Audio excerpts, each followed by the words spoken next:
I'm honored to chair this session, and for the last 2 days, all of us have worked very hard to come up with the action plans, and this is the moment, the last finale.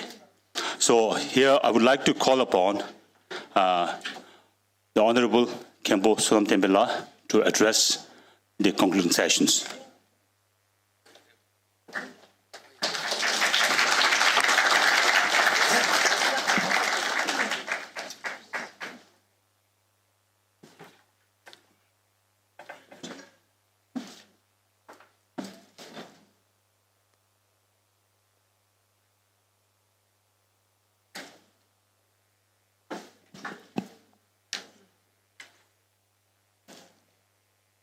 Judge Dele,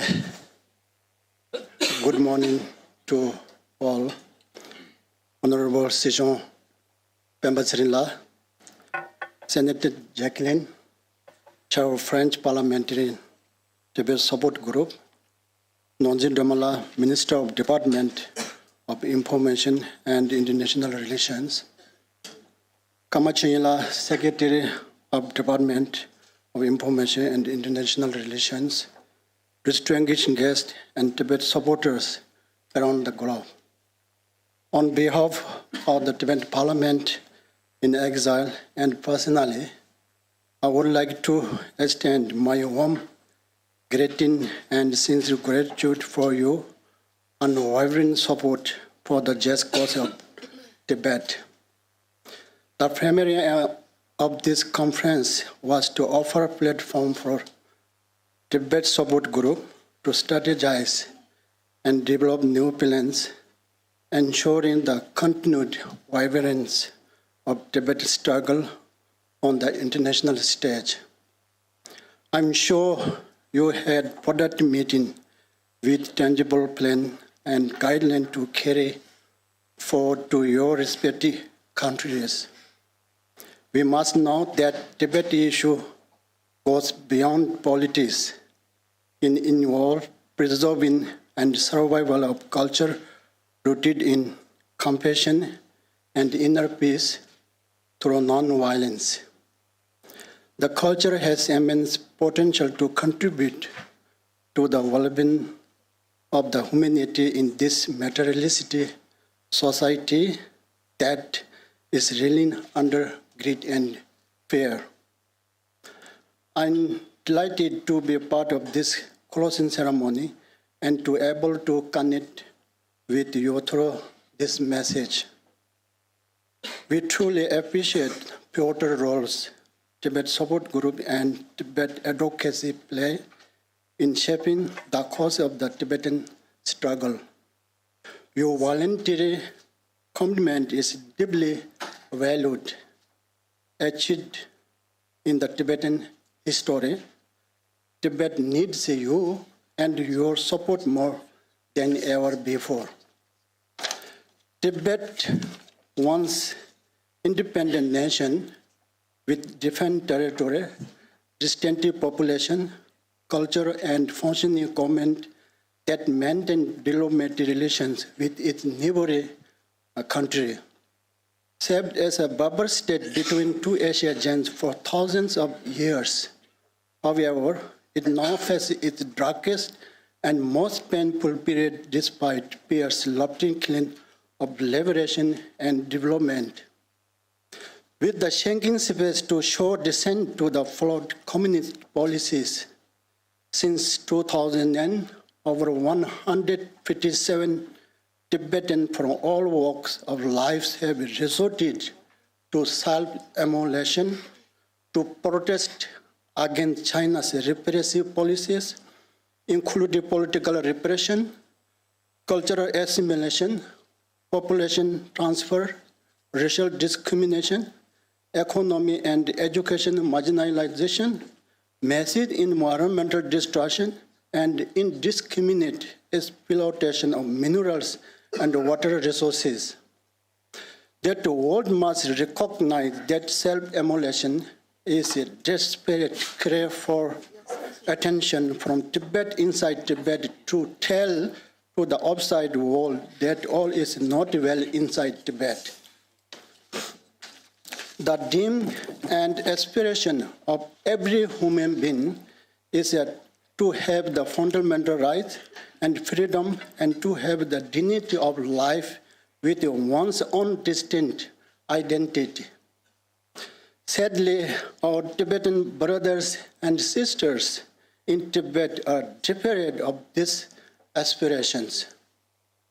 In 2023, Freedom House ranked Tibet as the least free region in the world of third consecutive year. And the UN Special Rapporteur on the right of education, on minorities issue and the field of cultural rights raised serious concerns over the separation of 1 million Tibetan children from families and forced assimilation at residential schools.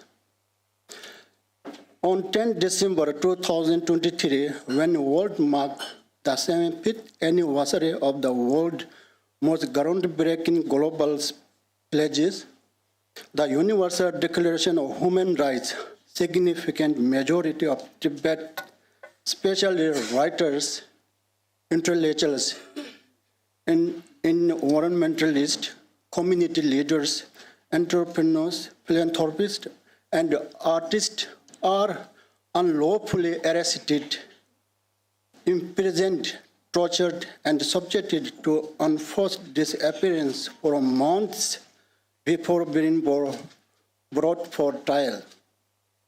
According to Tibet Center for Human Rights and Democracy, in the case of Tibet, in entire region or population are made to submit DNA samples without choice, which makes such grave human rights violation unjustifiable. On the 10th November 2023, the State Council Information Office, the Government of China, published a white paper titled CPC Policies in the Governance of Xizang in the New Era. Approach and achievements, the content of the so-called white paper is attributed the theory, tell a lie often enough it becomes truth. Since 1992, PRC had released a total 16 white papers on Tibet alone, consistently attempting to establish the existence of what does not truly prevail in Tibet. Thus, the content of the latest white paper was another addition to the baseless lie and baseless claims about the achievements of the PRC since its forceful occupation of Tibet. If rhetoric is such a sovereignty into happiness with the arrival of Communist Party is true, why do our people resort to self-immolation in anguish? Why was the UN High Commissioner for Human Rights, Michelle Bachelet, denied access to Tibet in 2022? PRC is yet to concord an answer to these endless questions. The white paper also asserts that the reincarnation of the Dalai Lama and Panchen Lama must be looked for within the country, decided through the practice of Lord Drovin from Golden Urn, and approved by the Chinese government, which not only does not accord with the established Tibetan Buddhist traditions, but also reiterated China's old and distorted narration of the history of Tibet. Such a method can never be acceptable to the Tibetan people or followers of Tibetan Buddhist traditions. Central Tibetan administration is committed to a middle way approach to peacefully resolve the issue of Tibet and to bring about stability and coexistence between Tibet and Chinese people based on equality and mutual cooperation. In order for meaningful negotiation between Tibetans and China to occur, it is important for the international communities to treat Tibet-China conflict as a matter of international concern and not of China's internal affairs, are decided by the PRC. We call upon the policy and the decision makers to uphold international law and refrain from endorsing or acknowledging China's sovereignty claims over Tibetan in a manner. In exile, democracy stands as the gift bestowed upon the Tibetan people by His Holiness the Dalai Lama. The Central Tibetan Administration is the legitimate representative of Tibet and its people. After His Holiness the Dalai Lama devolved his political authority to the elected leaders of the Central Tibetan Administration in 2011, the Tibetan Parliament in exile has diligently carried out its responsibilities in addition to the routine operation of the legislative body. The Tibetan Parliament in exile has program of reach out to the international and Indian Parliament members and general public in India with state advocacy campaigns. The Tibetan Parliament in exile has organized a series World Parliamentary Convention on Tibet with the WPCT held in Washington, D.C. in 2022, attracting over 100 participants from 26 different countries. Taking this opportunity, I would like to share with you that we are planning to hold the NAND WPCT in Tokyo, Japan, and I hope to see participation from many members of the Parliament through the assistance and support from Tibet supporters present here. Change is an inherent law of nature, and no great empires have survived forever. Examining the today's internal power struggle within the CCP, coupled with the growing number of external investors distancing themselves from China and unemployment within, highlight the prevalent instability within China. The economy grapple with the slowdown in real estate and other sectors exacerbated by the mounting public dissatisfaction against the CCP's perceived reluctance to address citizens' concerns. In light of these circumstances, there exists a unique opportunity for Tibetan and Tibet supporters to play a crucial role in fostering an amicable resolution to the Tibet-China conflict. Each Tibetan bears responsibilities for our shared cause, and making it crucial for individuals to contribute in their unique capacities. This is particularly crucial given the steadfast support of Tibet's allies, who have consistently demonstrated unwavering commitment to the just cause of Tibet. We deeply appreciate your ongoing support and recognize its significance in addressing the complexities of the Sino-Tibetan conflict. The 9th International Conference of Tibet Support Gurus in Brussels, Belgium, brought together Tibet support gurus from 42 different countries for a comprehensive meeting. I honestly appeal to all participants that the resolution and action plan formulated during this 3 days conference should be diligently implemented upon returning to your respective countries. It is imperative to translate these efforts into tangible outcomes aligning with the gravity of situation inside Tibet. I extend my thanks to the Tibetan Interest Group of European Parliament, along with the International Campaign for Tibet, Belgium, and the Department of Information and International Relations for arranging this conference and inviting me to participate. Also, my heartfelt gratitude to all the friends of Tibet present here. Thank you all very much.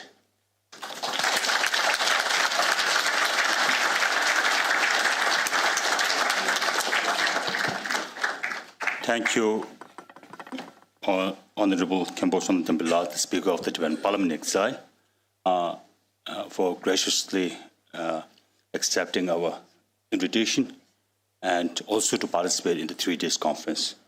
Thank you so much. And now I'd like to call upon Senator Honorable Jacqueline, the chair of the French Parliamentary Group of Tibet, to give a valedictory address.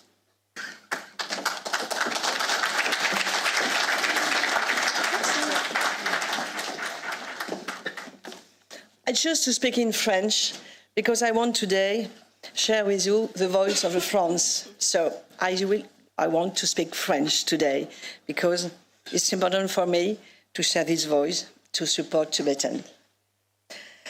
And I think you have the translation in English, perhaps, yeah? So, mesdames, messieurs, chers amis tibétains et chers amis supporters, je suis à la fois heureuse et triste d'être parmi vous, bien évidemment, aujourd'hui.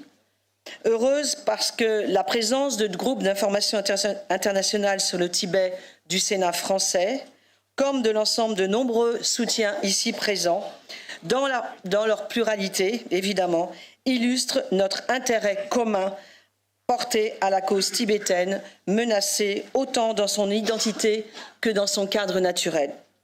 Triste, car la tenue de ces conventions internationales indique que la situation n'est malheureusement toujours pas réglée.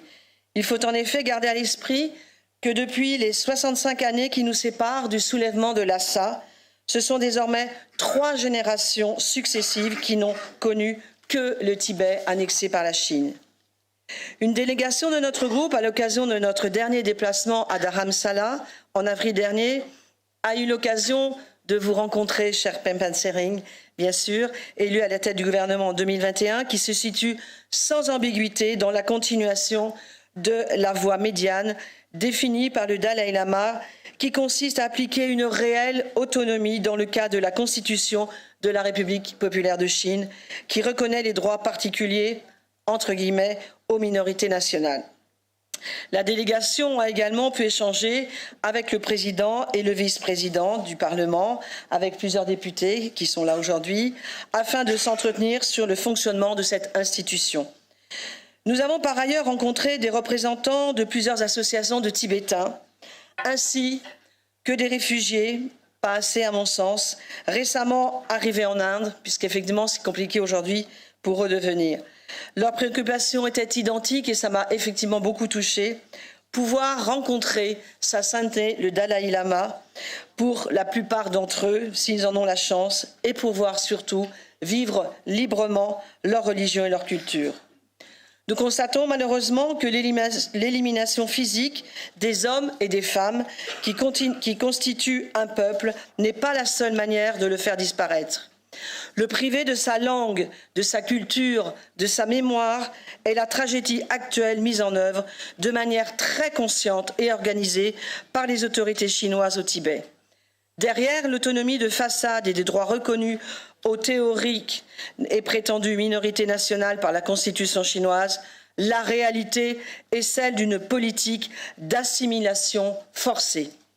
Les 3 piliers fondamentaux de l'identité tibétaine continuent à être attaqués par les autorités de Pékin, à savoir la religion, la langue et la culture. La religion tibétaine est mise sous surveillance et dénigrée. La langue tibétaine est marginalisée dans l'enseignement et les usages professionnels. Ce processus s'applique désormais aux enfants tibétains qui sont contraints, dès la maternelle, d'intégrer des systèmes d'internat pour recevoir une scolarité en chinois et un endoctrinement en vue d'adapter et d'adopter une nouvelle identité chinoise. Lors de notre déplacement, le Sikyon avait d'ailleurs exprimé sa forte inquiétude concernant ces internats qui, en quelques années, feront des enfants tibétains, des enfants chinois, coupés de leur culture. Toutes ces mesures de destruction de l'identité ainsi que de l'environnement naturel accentuent la souffrance du peuple tibétain et l'inquiétude des pays occidentaux. C'est pourquoi le Dalai Lama, qui pèse ses mots, évoque un génocide culturel en ce qui concerne cette politique conduite par Pékin au Tibet. Quels sont les moyens de faire échec à ce génocide ? Nous pouvons évidemment compter sur l'esprit de résistance du peuple tibétain et à la fois indomptable et résilient. Il y a en effet aujourd'hui encore au Tibet des personnes qui sont emprisonnées et meurent pour avoir voulu défendre la liberté d'expression et de religion.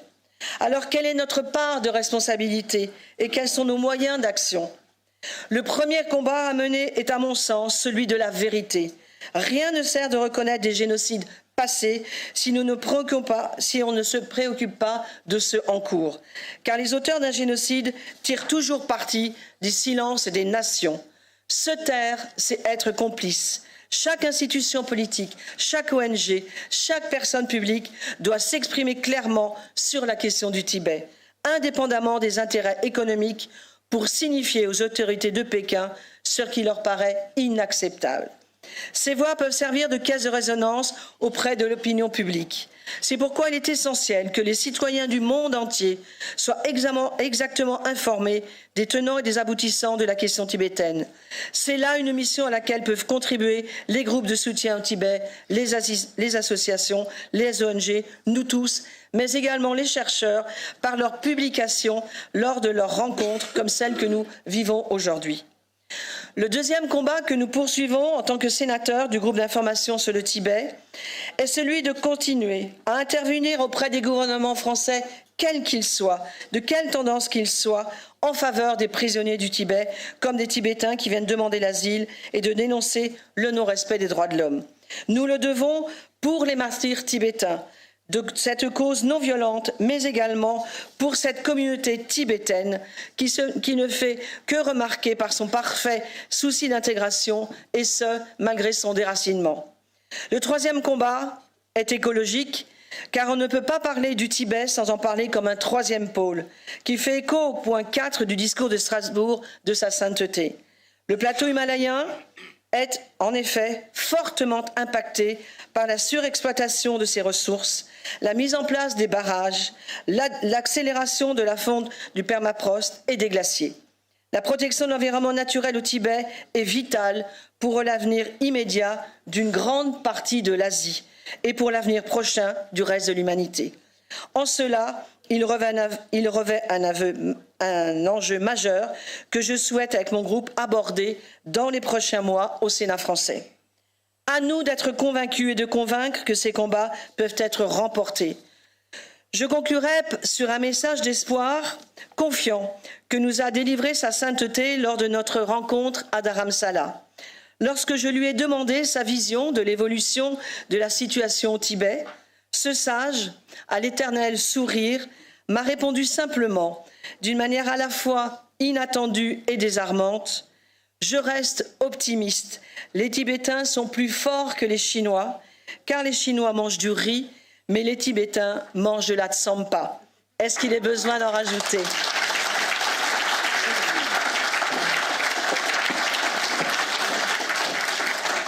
Thank you, Honourable Senator Jacqueline, for your unwavering support for Tibet and also graciously accepting our invitations. And now I would like to call upon Colonel Nozindongla for the concluding remarks.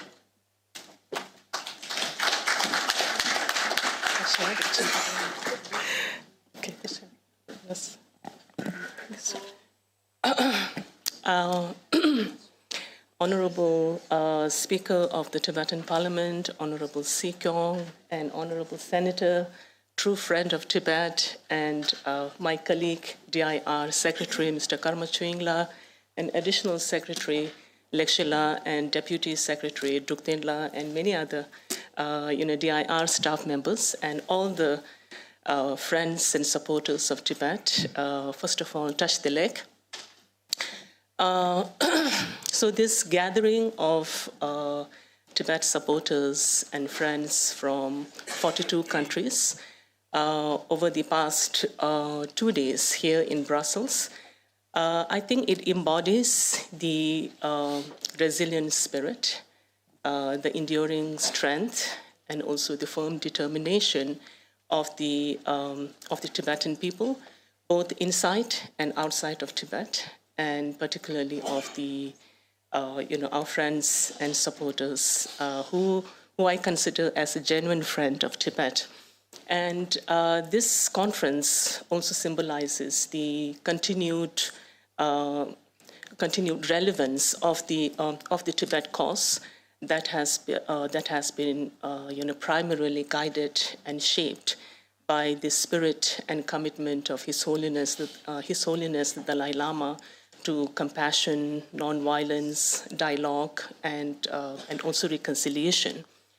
And your participation in this conference and your voluntary contribution to our freedom struggle movement with your time, energy, expertise, and resources over the years have continued to impact and also empower our cause internationally, especially in terms of awareness-building exercise on Tibet and spotlighting, Tibet visibility, as well as leveraging, pressure on the PRC government and the international community through your innovative, grassroots activism, parliamentary procedures, lobby efforts, media engagements, as well as the utilization of UN initiatives and different mechanisms. So your sense of kinship, connectedness, and also commitment to the cause of Tibet and to the people of Tibet in seeking a resolution to this long-standing Sino-Tibet conflict and in improving the dismal human rights situation inside Tibet, and in standing so tall and so strong with the Tibetan people at this critical juncture is deeply appreciated and will certainly be remembered in the future annals of Tibetan history. So I would like to express my sincere appreciation and gratitude to all of you for all that you do for Tibet and Tibetans. And in this conference, I see a greater involvement and participation of Tibetan youths, which I see as an encouraging sign and also a positive development. And I think it was yesterday that there was a mention on the need to cultivate younger Tibet supporters in our freedom struggle movement. And I think, likewise, it is crucial that Tibetan youngsters remain connected to our cause, remain connected to our root, and be also more politically active. And I think this will provide a stronger, foundational understanding of our cultural heritage and also instill a sense of identity and larger purpose, and also be constantly reminded about the persistent acts of courage and resistance inside Tibet and the reason for our existence in exile. And I think by honoring our elders, our elder generations, by honoring our history, our culture, and by preserving our Tibetan national identity, and by participating in the Tibetan freedom struggle movement and taking it forward and onward, I think you, our Tibetan youths, will be passing on this rich legacy of ours to those who come after us. So I very much appreciate your presence and participation, and also your involvement and commitment. So thank you also for that. And with regard to Tibet, we have the acts of resistance continue to persist, reminding us and also the world of the need to resolve the Sino-Tibet conflict on an urgent basis. And also it reminds us of the grim situation, human rights situation inside Tibet. And it also is a stark reminder, for example, yesterday we have expressed concern over China's brutal crackdown in Tibettv County, where over 1,000 Tibetans were forcibly and arbitrarily incarcerated and also arrested, detained, over their participation in protest, that is to stop the construction of hydropower dam project which will lead to destruction of 6 Buddhist monasteries and also forcible relocation of 2 villages. So this is also a grim reminder of the current situation that Tibetans inside are facing. And it is also a reminder for us to work harder in the things that we do. And the resistance from inside Tibet, this is, I think, it is a expression of pain, pain of alienation, of oppression, of colonial persecution, and which is being faced by the Tibetans and endured by the Tibetans on a daily basis under the brutal occupation of the People's Republic of China. And also the resistance is an expression and aspiration for their wish for more freedom, dignity, and peace inside Tibet. And I, take this opportunity to say that we consider the CTA, consider the Tibet support groups as our strong partners and invaluable allies.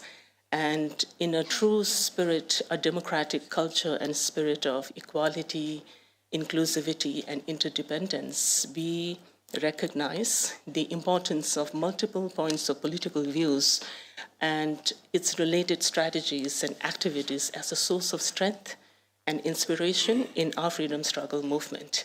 And as we have done in the past, and as we will be looking forward to working with the Tibet support groups in areas of common shared interest, we will continue to accord due respect to the NGO's organizational independence on the one hand, and maintain CTE's centrality and relevance on the other. And this, I think, is to ensure and strengthen the individual and shared work that we do for Tibet and Tibetans. And I think, I'm quite impressed with the declaration and also the action plans that were adopted. So I think this is the starting point that we need to work on. And our ultimate aim is to seek a negotiated settlement on the Sino-Tibet conflict by engaging with the People's Republic of China's leadership. And in addition to the action plans that we have drawn up that will lead us to achieve our stated goals and objectives, I also think it is important that we understand China for what it is, and then what China intends to do domestically and internationally, and then also analyze China's strengths and weaknesses for looming opportunities and existing threats. For example, with 14 neighboring states, China has the greatest number of neighboring states in the world, other than Russia.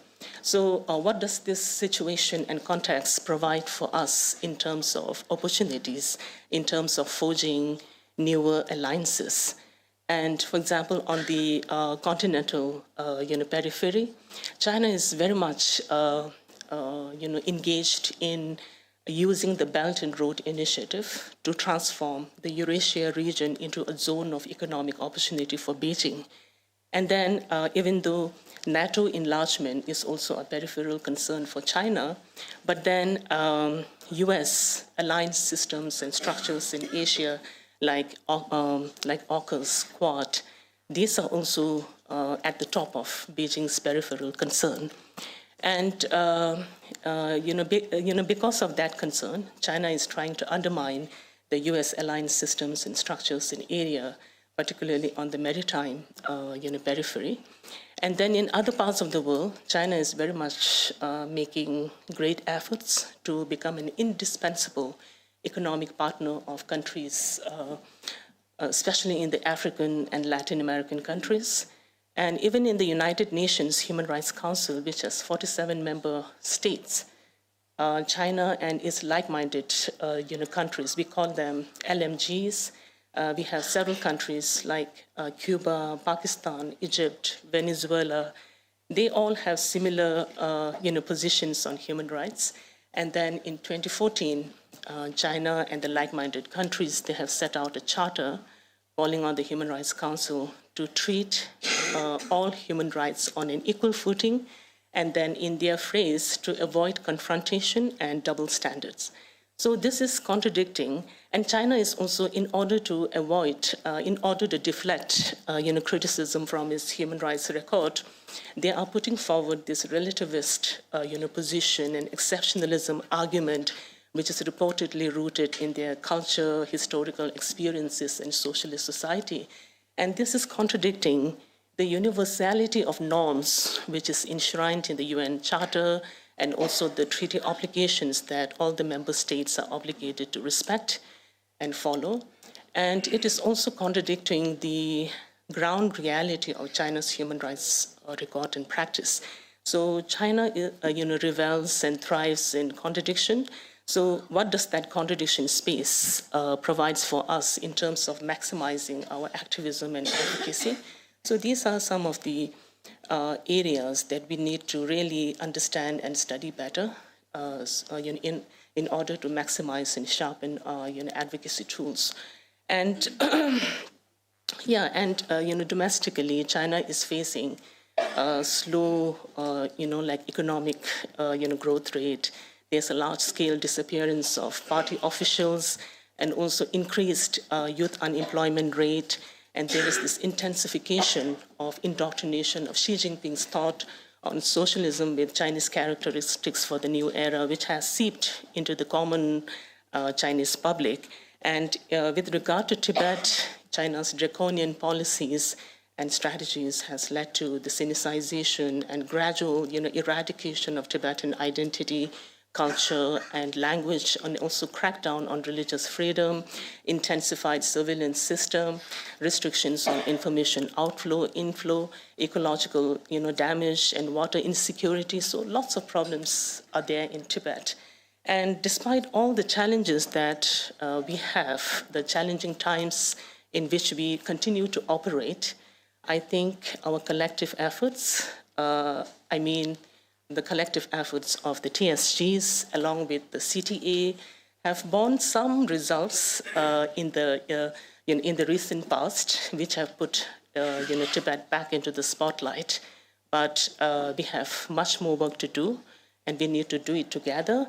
And with a strategic approach and our collective efforts, I hope that we'll manage to make some breakthroughs on Tibet in some of the areas that we have never reached before, and also further consolidate and reinforce whatever outcomes, the existing outcomes that we have managed to achieve, and get that towards the ultimate resolution of Sino-Tibet conflict based on the dialogue process. And for the Central Tibetan administration, it is the middle way policy, but then the end goal of other organizations and NGOs could be different based on your political positions, which is perfectly acceptable. So with that kind of collective mindset, unified approach, and love for Tibet and Tibetans, we need to work together. And we need to work together, and we need to work harder, smarter, more strategically. And with this, I think our secretary will be doing the vote of thanks, but I would like to take this opportunity to thank all the organizers, co-hosts, and all the staff members of the Department of Information and International Relations for successfully organizing this very important conference. So it was very nice having you and having this opportunity to interact with all of you. Thank you so much for your participation and presence.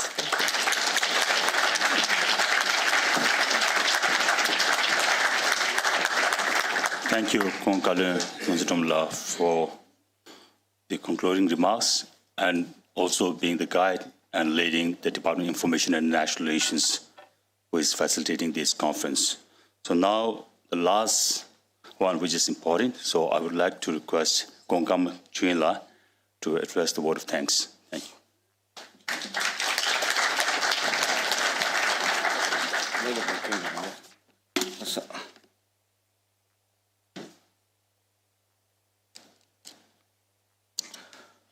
Honorable Chief Guest, Senator Eustache Brignot, Chair of French Parliamentary Group for Tibet, Honorable Khenpo Sonam Temple, the Speaker of Tibetan Parliament in Exile, Honorable Sijong Pemba Sringla, Honorable Kalin for Department of Information and International Relations, distinguished guests, participants of the 9th International Conference of Tibet Support Groups, it is my absolute honor for me to be proposing the vote of thanks for the concluding session of this 3-day event.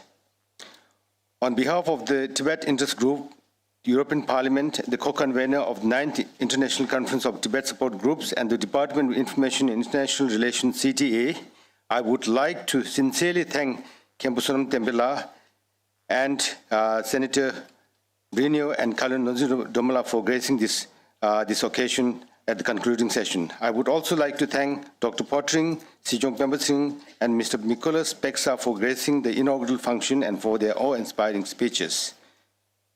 I'm also grateful to the members of the Tibet Interest Group in the European Parliament, led by Mr. Nicholas Peksa, for convening this conference. I'm proud to say that we have 170 participants from 42 countries who are here with us today for the conference. I sincerely thank all of you for sparing your valuable time and resources for coming all the way to Brussels to be part of this conference, which is immensely important for us. I must also not forget to thank your colleagues back home and friends of Tibet across the world for their steadfast support for the just cause of Tibet. While recognizing the centrality of the Central Tibetan Administration as the beacon of our fight for genuine freedom in Tibet, I urge all of you to work closely with the respective representatives of the offices of Tibet, who are the CTA's primary outreach representatives to advocate for the Tibetan cause. I believe that we are complementary partners rather than competitors. It is therefore incumbent upon us to work closely with sense of camaraderie and unity of purpose. Many of you are with us as Tibet supporters for a very long time, and your association with us and indelible commitment you have for the cause, I believe, is out of your genuine concern for the plight of the Tibetans, and I have no doubt about it. One important thing I want to urge you is that the Tibet support groups need to constantly grow, sustain, and be more creative and proactive in the face of growing challenges and opportunities presented to us. For this, we need to bring more youth into the fold to take the mantle of the continuing crusade of your organizations. Our fight for freedom of Tibet and for a peaceful world is apparently not a fight of our generation alone. We have an added duty to pass the baton to the younger generation to continue the fight. The Central Tibetan Administration took an initiative to voluntarily recruit young Tibetans living in different parts of the world to activate themselves to advocate for the Tibet in association with others in the field. We launched it in 2021 when the present administration, under the leadership of Sijong Pemba Singh, took over as the political leadership of the Tibetan people. It is called the Voluntary Tibetan Advocacy Groups, the VTAG. Currently, we have 521 motivated young Tibetans in 39 different VTAGs across 18 countries in the world. We are working hard to bring as many motivated young Tibetans into the network to carry on the legacy of the present generation. They are expected to work in close cooperation with the TSGs and other stakeholders in advocating for the Tibetan cause. I would like to offer my obeisance to His Holiness and thank His Holiness on behalf of all of us here for the valuable message to the participants and the Tibet supporters all over the world.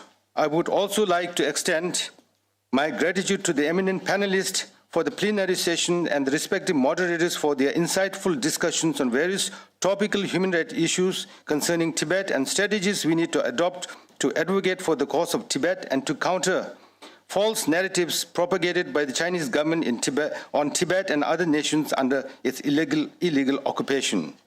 Similarly, I would also like to thank Sijong Pemba Singh for his insightful discussions during the open mic session on various matters concerning Tibet and on the importance of having unity of purpose amongst TSGs in advocating for the Tibetan cause.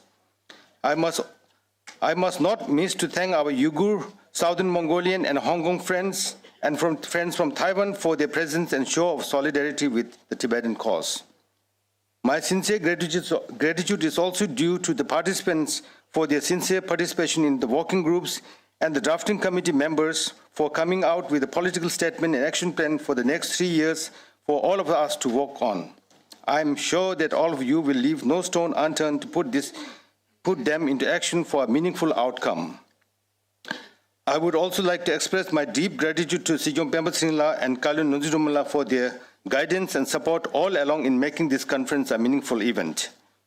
Last but not the least, I must thank Representative Ringzi Chodun Gyankala of the Office of Tibet, Brussels, her colleagues and my colleagues in the TSG sections and others in the Department of Information and International Relations led by our Additional Secretary Lekshela for working tirelessly for months to make this conference successful.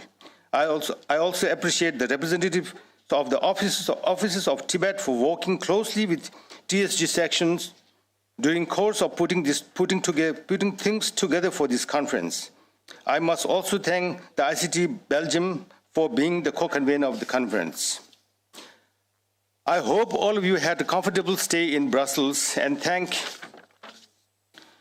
all of you once again for making this event meaningful. Despite our best efforts, I will not shy away from apologizing for any inconveniences and shortcomings that you may have experienced or witnessed during the course of this conference.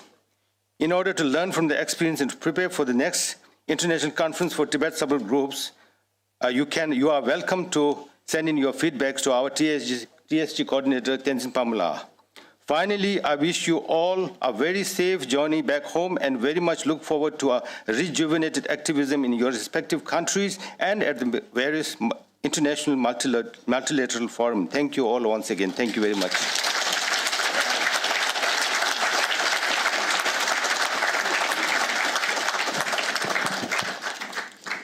Before we disperse, I would like to call upon our Representative Rinzin Chodunla to make announcements.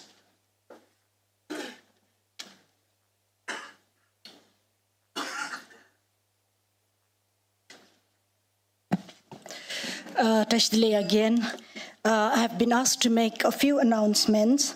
So on behalf of the Central Tibetan Administration, we would like to offer everyone a Tibetan scarf. And to do this, I'd like to call upon my counterparts, the representatives of His Holiness the Dalai Lama in various countries, to please come up and do that. And along with that, I think there are a few ICT volunteers who will be distributing T-shirts related to our campaign that we talked about, the EP elections in June. Can we have the representatives of His Holiness here, please?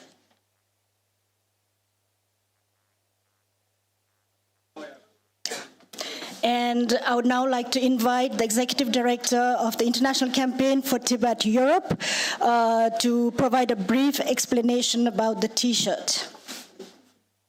So, yesterday afternoon, Tenzin Tsechbauer asked us in the campaign working groups to see what kind of qualities do you have? And I see a lot of qualities in the room. I would say you are superheroes. You have superhuman powers. And therefore, what we did was, you see, in anticipation of this meeting, we have produced these superhero T-shirts which says Europe for Tibet. We have one. This is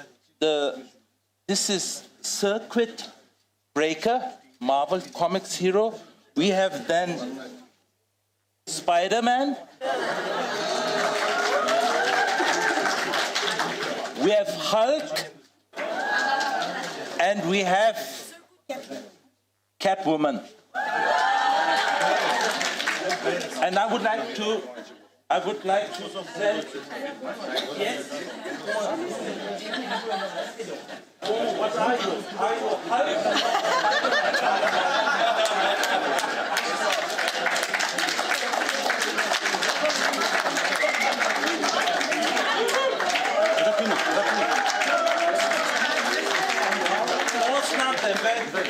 think you're Spider-Man. Any circuit breaker, I think sounds good to you. And you are definitely Catwoman. Yes. Yes.